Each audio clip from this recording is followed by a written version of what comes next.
Wow, Nurses Week.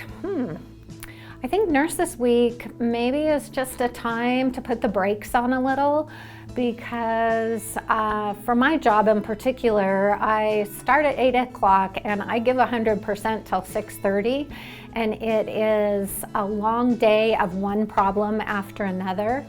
And there are times when the other nurse I work will look at each other and just go, you know, my brain is mush right now, because you can make so many decisions and counsel so many people, and after a while, whew.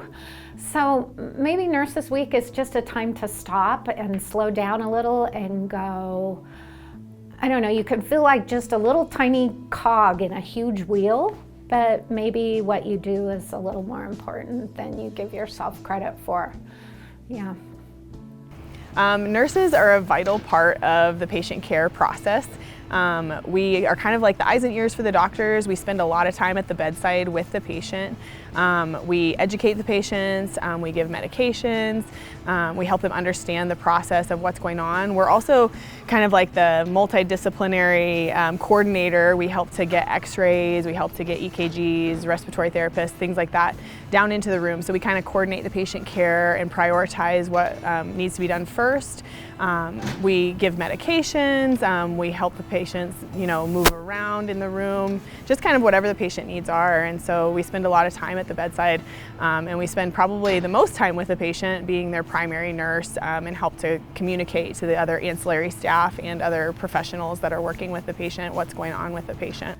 Wow, that has been my privilege, because I am 40 years into this, and I have had a lot of young men and women approach me.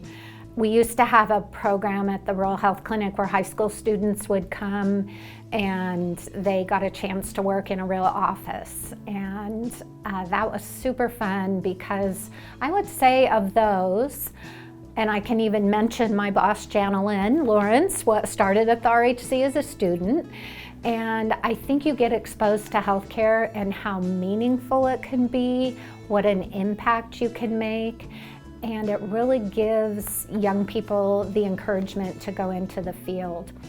I think it's still a great profession, and I mean, there's so many possibilities. Once you are a nurse, you can go so many different directions. So many people become either nurse practitioner, or they go into IT, or they, you know, in the clinic or whatever. There's so many options. I always chose to stay in labor and delivery, because that's my passion. But there's once you are a nurse, there's so many different opportunities that are ahead of you. So I highly encourage it. Yeah, become a nurse and work at NIHD.